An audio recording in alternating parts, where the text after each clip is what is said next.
Hi, my name is Stefan. I'm a Robopac technician, and today we're going to upload software on our HMI and on both PLCs. The first thing you do, you turn the machine on, you push the reset button, and you have your home screen. The next thing you got to do, we got to log in with our password. I just have the password is 6161. Very important that the mannequin is wearing a wrench. And then we hit OK. Operation succeeded. We go to our gear, our wrench. We insert the thumb drive with the software that I already put on here, or that comes with the machine. We go to download. Now we're waiting a few seconds for the USB to pop up, USB 1.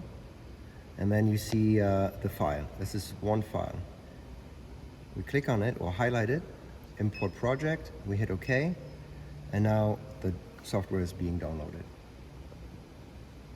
So after a couple minutes, once the software is downloaded, the home screen pops back up. We want to log back in with the 6161 code. Go to the mannequin, change the tie to a wrench. I'm sorry, it's very normal. We are logging in, 6161, tie to a wrench. And we're going to change the language since it's defaulted now. American. Going back. And we turn the machine off and we are moving to the carriage PLC. Okay, so now we are plugging the software into our carriage PLC. You see a USB port right there, and you just plugging it in. And we can turn the machine on from right here. And now we're moving to the HMI, so we can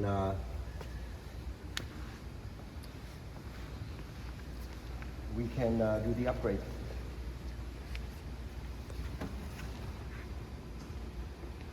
So upgrade expansion software, yes, start. It's going to take a minute or so. Okay, so we're almost done with our upgrade. It's rebooting and we should see the home screen and the reset button. And once we see that screen, this is a really good sign. We push the button, we hear a clicking sound, and we just put software on our HMI and on the carriage PLC. I'm sorry, on the main PLC. Now what we're going to do, we're going to put that thumb drive into our carriage PLC. So in order to do that, I'd like to come up with our carriage, because we need to open the electrical door. It should be high enough. We're going to turn the machine off. Grab the thumb drive, open up the electrical box for the carriage. We are inserting the thumb drive into the carriage PLC. And I'm not even bothering going around. I'm just going to turn on the machine from down here. I'm looking at the LEDs, and the LED is flashing really quick, and then it flashes green. That means it took the software. The reason I'm saying this is because on the HMI, nothing is going to show up. So you flash the carriage PLC the way we just did it. We can go walk around, look at the HMI, but we should see the reset button.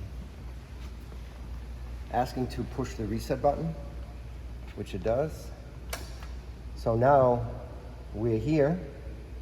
Now we're just going to double check that our software was uploaded on all devices successfully. The way we do this, we go to the gear, we go to our screen, and here we click on the eye, and now we see HMI 2.5, PLC 2.5, carriage 0.10. And this is exactly how it's supposed to be. And that's how you upload the software on our HMI, main PLC, and carriage PLC. Okay, so what I recommend next, after we uploaded the software on the HMI and on both PLCs, is to default the parameters, carriage parameters and motor parameters. And here's the way you do it. You are logging in with the 6161 code. Make sure the mannequin is wearing a wrench. Hit OK. Operation succeeded. We go to the gear, to the wrench, and now we're going to default the first three icons, parameters. Default, check mark. We should get the hourglass, which is very normal, and then it asks us to reset. Perfect. This machine has a roper, so there's a good chance you guys do not have that. Now we're going to move on. Okay, in this case, we got to open the door, close it.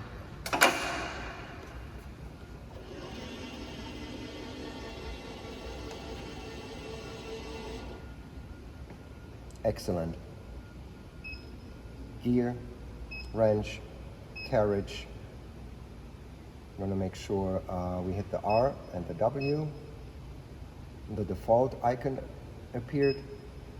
We check. We turn the roper on in my case, and we hit the W to save our settings. Now this could take a few seconds because we like to have everything green.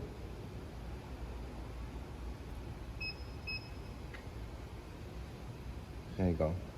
Okay, we're going to back out and we're going to move on to motors.